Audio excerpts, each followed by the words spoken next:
In this space, I'll be planting in my shade garden.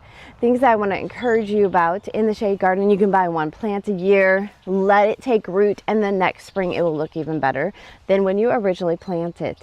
Also, let's look for some good color in your shade garden. Let's take a look at what we have here. We've planted together this gardenia and it looks like it needs a deadhead, and follow my rules. We do have a few more bulbs that are working on growing large. We have a lot of new growth going on over here. In the shade garden, you want some very light colors, like that Heuchera back there. It's a yellowish green. I have coming back some perennial phlox. This one is a very light pink color. I did buy this autumn fern from Walmart. The thing I want to say is it did nothing last year. It stayed the same size. This year it's gotten nice and large. It should extend and touch both of these plants that I'm putting in today at full growth. The thing is, I think it won't be that big until next year. I think we've reached our mature height for this year. We got to give our plants some time. Over here I have an Artemisia, which is a silver mound, and it should grow as big as this area right here, touching the autumn fern over there. And I had a plumbago here. I'm not sure what is growing there, but the idea is to have these light yellowish greens, silvers, things that will brighten up your area. Right here I have coming back another pink, very light pink phlox. Right now it doesn't look like anything, but it's working. Then I put in another one of the yellow, light green Heucheras, and then the silver mound again. Behind it I should have a dark pink phlox. And then I have a very light pink hydrangea, I have a light pink hibiscus over here with another dark pink phlox that is going to be returning. And then I have a Russian sage, which does like a lot of sun, but it's doing really well over here. So this, I'm going to be doing a few plants at a time. So in this area, I have some dark green leaves, but I'll have a light pink. I will have the Heuchera, which has that veining, that nice pinkish reddish veining, which should coordinate. I have the dark green foliage on the gardenia, as well as the very light colored with some autumn color on the fern. So these should all coordinate really well. I do have clay soil, so I want to give it some good drainage. It is next to a plant that I was trying to keep very well watered, but I think it will do very well. So I'm going to add in some garden tone. If I had plant tone, I would use that instead.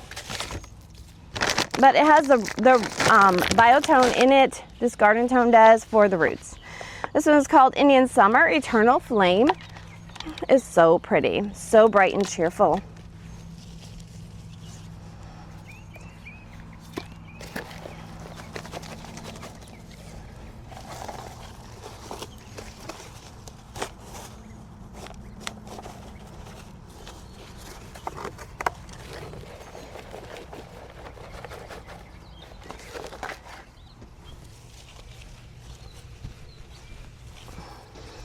Over here I have the silver mound, is also an Artemisia, and wants some of that shade. I don't believe that this one is going to flower anything, and it's going to be so bright and cheerful next to the autumn fern as well. And then in front of the bright pink, very light pink, I should say light pink phlox right here.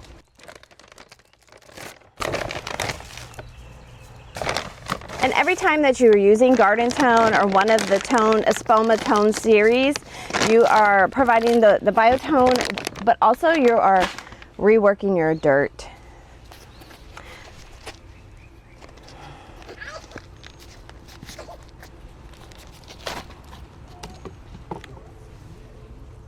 It might be a little bit low.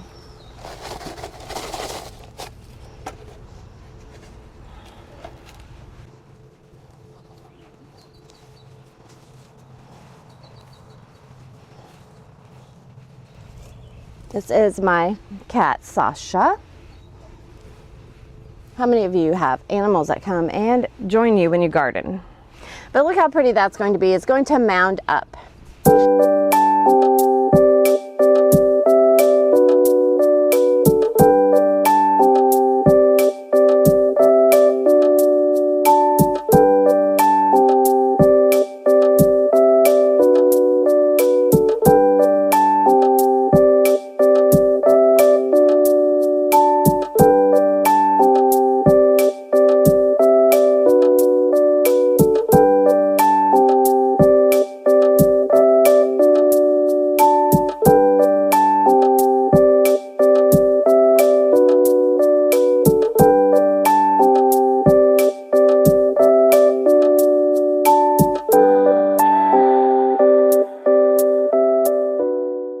Okay, they're in the ground. And they are beautiful once you see them out of their cans and in the ground. Looking across here, remember, buy the small plants and they will grow big for you the following spring. Save some money. Let them root in. They will look good the very next spring. Don't waste your money on big gallons and gallons of plant. They will root in and they will look good. Follow for more.